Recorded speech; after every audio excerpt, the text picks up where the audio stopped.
Owning and building an old car has its pros and cons. On the one hand, you've got a unique car with performance that can shock people who have no idea what it is. On the other hand, things break. Like a lot of things. If you didn't catch the episode from 2 weeks ago, my TT developed a pretty severe overheating problem. My coolant gauge went up and up and up until my car got so warm that it literally yelled at me to pull over. It's the middle of winter, so it didn't take long at all for the car to cool back down, though it was definitely annoying to have to pull over every 5 minutes to wait for 20 to let my car cool to a normal temperature. Thankfully, as of the time of recording the audio for this episode, my TT is fixed and better than ever. My diagnosis and this comeback story starts the day after it all went wrong. If you watched the last episode, we kind of overheated, figured out the fans weren't working, and today our goal is to diagnose and fix this problem so we don't break the car and so we can actually drive it again, which will be quite nice. If you didn't watch the last episode, you can check it out right here, wherever it ends up being. Before we actually fix the car, we need to drive maybe 4 or 5 minutes in order to get to the right spot, so we can actually work on it. The garage I work on the car at is not where I live, so we gotta get it there first. And this place was closer. Thankfully, it's like 20 degrees outside, so we should be fine to drive.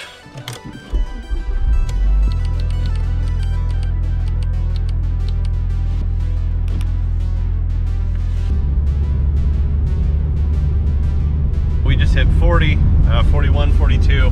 We're gonna hopefully get there as soon as possible and not completely ruin the car in the process, because we need to diagnose it. We need to diagnose it bad.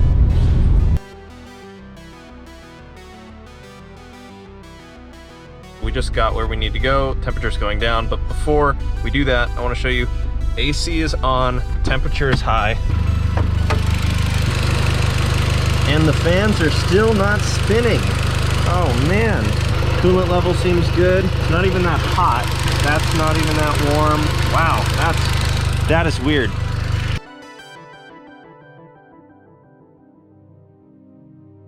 My goal was to narrow down the problem a bit. At this point, I was under the assumption that the intermittent fans were the cause of my overheating. Consequently, this is what I tried to diagnose first. When the fans don't work on a Mark I TT, it's generally caused by one of the following: the fuses they use, the fan control module, a faulty thermal control unit, or the fan motors themselves. To rule all of these out, I did the following. My goal was to narrow down the cause of the problem in the least expensive to most expensive path. First, I checked the fuses on top of the battery. It looked fine, but this box is also notorious for malfunctioning. Your goal with this is to just inspect each one of these 3 fuses here and make sure that they all look good. This is just a fun side note, but if you look in the normal fuse box for this car, you'll notice that Audi put a very specific Audi TT fuse remover in the fuse box for this car. Small details like that just make this car sweet. Next, I removed the battery to inspect the fan master control module. This part's located underneath the battery housing and is attached to the seat that the battery sits on. It's a tad hard to see in film, but my goal was to make sure none of the wires were obviously corroded or stripped and making an unintentional connection to ground. This all looked completely fine. While I was down here, I also took my trusty 12-volt jumper battery compressor thing and checked the fan motors. This is where things got interesting. I unplugged each of the fan motors and used the jumper to jerry-rig a circuit, making the fans turn on. If the fan motors were broken, then they wouldn't have turned on at all. But they did. And it gets weirder than that. I plugged them in and took the car around the block, and they were working as they should. I just was in the process of driving it to diagnose it a little bit more, and the fans came on because I thought I'd check while I was stopped. And they're on. I'm a little confused as to why. I'm still going to go through and diagnose everything, but kind of weird. I don't know if the car's going to actually overheat or not. It's so weird to me. They literally weren't working the past 3 days. I don't know what changed. I genuinely don't know. It's definitely overheating still. I've unintentionally ruled out the fan, so my number one guess is thermostat. It was time to put my detective hat back on and keep looking. The fans are a cheap part of the coolant system. Now I had to figure out why the coolant wasn't causing the engine to stay cold. The 2 items in my diagnosis radar were the thermostat and the water pump. Thermostat is a really simple piece of technology that opens when the engine is hot and closes when the engine is cold. When it's open, it lets coolant flow through the engine. When the thermostat breaks, it's either going to be stuck open, letting all the coolant through at all times, or closed, letting no coolant through. A thermostat that's stuck closed could definitely be the cause of this overheating. The water pump is the part that provides the mechanical pressure to force the coolant through the engine. It's powered by the timing belt. Consequently, when your engine spins faster, it spins faster and pumps the coolant through the engine with a higher velocity to combat the added combustion heat. Both the water pump and the thermostat are known to go out on these cars. The fans on the water pump are made of a brittle plastic. The fans on these can literally shear off. For my initial research, to check if the fans of the water pump have sheared off, you need to reach into the thermostat housing, meaning you have to take the thermostat off, and feel the fans physically. Since the thermostat is a cheap part, you may as well order and replace that while you're in there. I've personally never had to deal with either of these parts going out on a car before, so this was going to be a learning experience and I wanted to make sure it was done correctly. For context, I plan on going big turbo on this car in the future and want to make sure the coolant system is top notch. Consequently, I made the decision to redo it, nearly all of it to be exact.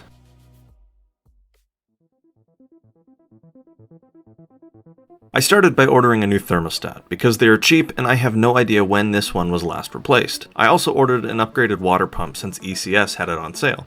This replaces the plastic fans with metal ones, which are far more durable. Since the water pump was related to the timing system, I also threw in a timing and serpentine belt as well.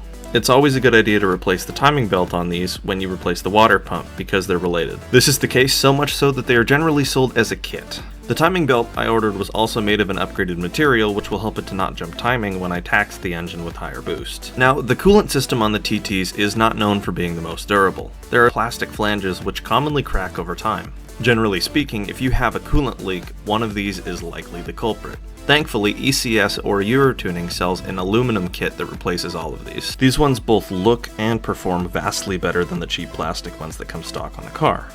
And the final bow on this coolant transformation was something I had sitting in my garage for the past year. When I first picked up this car and knew almost nothing about it, I ordered a set of forged silicone hoses. I hadn't had the chance to put them on since I had never broken into the coolant system, but this disaster provided the perfect opportunity. These are solid black hoses made by Forge, and they look fantastic compared to the grade plastic hoses that come stock with the car. Not to mention they're made out of a much nicer material and are better prepared to handle high temperatures. I've never done anything like this before on my car, so I worked with a friend of mine who owns a mechanic shop and also happens to have a 700 horsepower Mark IV GTI drag racing car. This was a fantastic way to learn how to deal with timing, coolant, and other parts of this engine, so I can do it in the future. While I was learning, we focused on keeping pace and not so much filming. We ended up removing the thermostat and feeling the fans of the water pump to find out that the pump was the main culprit. You can see that the water pump fans have completely sheared off of the rod that connects them to the timing belt, so even if the engine was trying to pump coolant, there was no possible way for it to be pumped. This ended up being a really good opportunity to fix something in the car I didn't even know was broken. The person before me had tried to replace the coolant lines in the past, it seems, but they did it very incorrectly and misrouted several of the lines. There was even a few hoses that were folded nearly in half to stop the flow, so in other words, my engine was never cooling itself properly to begin with. The pack of the Forge hoses came without a guide, but their specific shape made it rather straightforward. You can see locations for the aluminum coolant flanges as well. The deep blacks and the shine of the aluminum brings a new life to this engine bay. It sucked to have my car break this much, but honestly, I learned so much about my engine in the process, and I will be that much more prepared for coolant and timing problems for both this car in the future and whatever project car I end up finding. Next week, I'll be back to modifying the car to be a better version of itself. Hopefully, you can join me for the rest of that journey. While talking to my friend, I also narrowed down my ultimate goal for this car. I think over the course of the next year, I'm going to be ordering a Garrett GT28 RS Turbo and fitting that directly to the engine that's in the car now. To run high boost with the turbo like this, you'd need to build the engine, but I'm going to run it on low boost in the meantime while I source myself a new 1.8T engine that I can build outside of the car. With all the shipping and machine shop delays, I don't want to be waiting on engine parts while my engine's torn apart in the garage. I'm also going to be continuing my search for the next project car, and narrowing that down a little bit more by test driving some of the vehicles on our list. And I'm going to do my best to film my reaction to each one of those cars, so you can see which ones I like and why I like them. Either way, thank you all so much for watching. I am so glad that the TT is back, and I am glad that you were willing to watch this video. If you learned something and enjoyed the video, consider liking and subscribing. Either way, have a wonderful day. I will talk to you all soon. Bye-bye.